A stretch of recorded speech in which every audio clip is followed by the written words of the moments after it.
मग समाज असा आहे भाऊ, फॉर्म भरायला अख्खं गाव, प्रचाराला अख्खं गाव, जुलाब व्हायला अख्खं गाव, रसा प्यायला अख्खं गाव, उमेदवार पडला एकटाच घरी आला. कार्यकर्ते गायब, कार्यकर्ते दुसऱ्याच्या गुलालात, जिंदाबाद. पुन्हा सकाळी याच्या घरी, आपलं गावच नालाय की पुन्हा याच्या टोळी.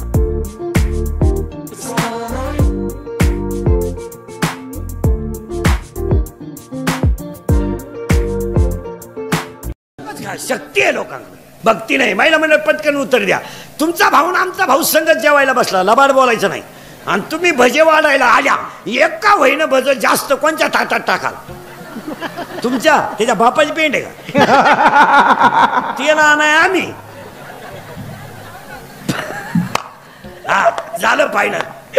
फायनल पुरुष मंडळीने उत्तर द्या पटकन. त्याला लय सावध बसावं लागत आपल्या कीर्तनाला.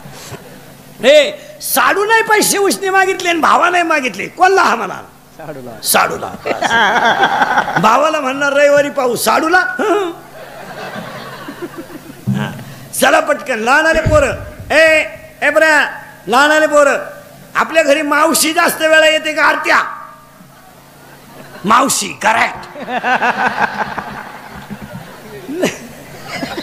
लय सोपं आहे महाराज, काय लय सोपं आहे. चला पटकन. पुरीनं उत्तर द्या. पुरीनं तुम्हाला पुरी उत्तर द्या. तुम्हाला पाहिला पोरगा आलं, पसंती झाली, पहिल्यांदाच आलं, त्या पोरानं पोरगी पसंत केली, ते पोरग जेवायला बसलं, जमलं बिमलं काहीच नाही, फक्त पसंती झाली.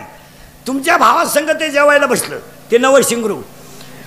हा आणि तुम्ही भजे वाढायला आल्या, पटकन बोला पुरीनो. कळत न कळत एखादं भज भावाच्या ताटात पडेल का शिंगराच्या?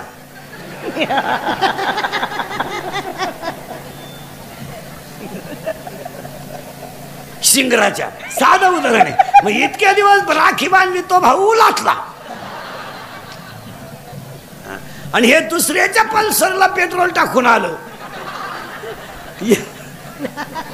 याला तर पल्सर नव्हतीच, पल्सर आहे दुसऱ्याची, बुट आहे दुसऱ्याची, पण भजे खाऊन गेला ना.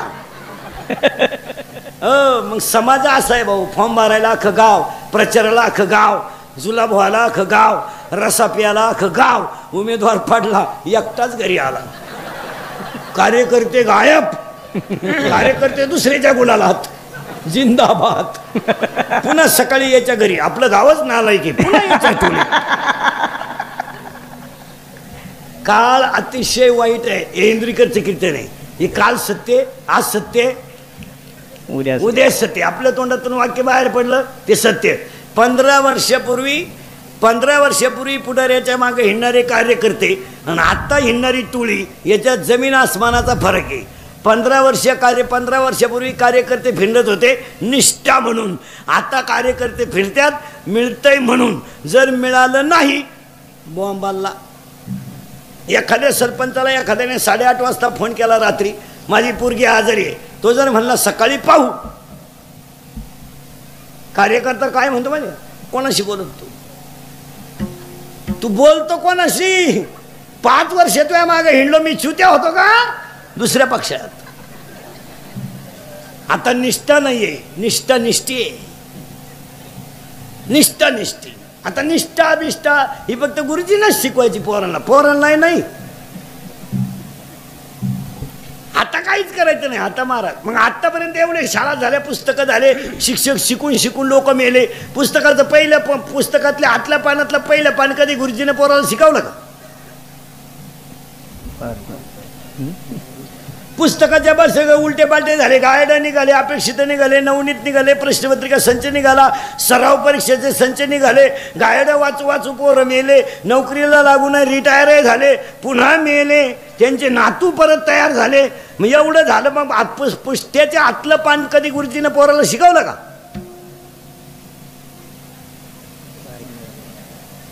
भारत माझा देश आहे शिकवलं का? सारे भारतीय माझे बांधव आहे शिकवलं का? नाही. मग पुस्तकं शिकून करायचं काय?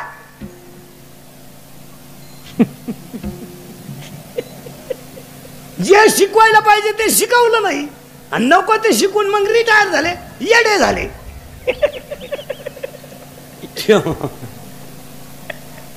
खडे हाणायला लागले. मेंदूतून गेलं ते. पैसा मोकार, बुद्धी कमी. सर्व्हिसवाल्यांचे पेमेंट सुद्धा वयावर नको आहे, बुद्धीवर पाहिजे. हा 1 जानेवारीला मेंदू चेक करायचा. जितकी बुद्धी कमी होईल तितकं पेमेंट कमी. म्हणजे हे रिटायर झाल्यावर येडेवाणी करायचं नाही. तो प्रॉब्लेम काय होतो, बुद्धी होती कमी, माल मोकार, खर्चायचाच कसा. त्यानं मिवणीला बंगला बांधून दिला. मग मिहुनीनं बंगल्याला नाव दिलं प्रयत्न.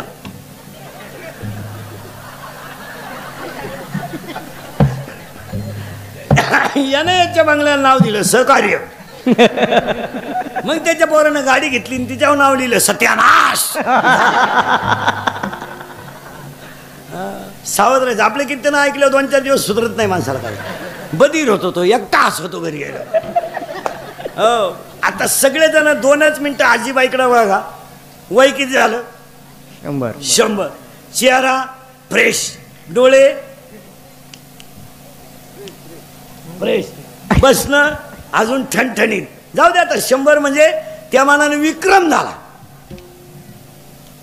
बघा 22चं.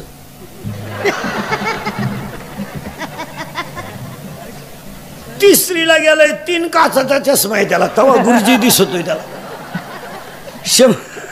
100ची आजी चष्मा नाही.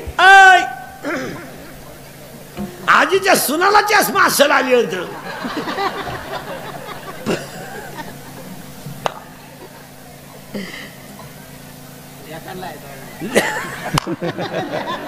दोन्ही मुलांना आहे पण आजीला नाही. काय बोलायचं, काय देवाने शरीर बरं महाराज.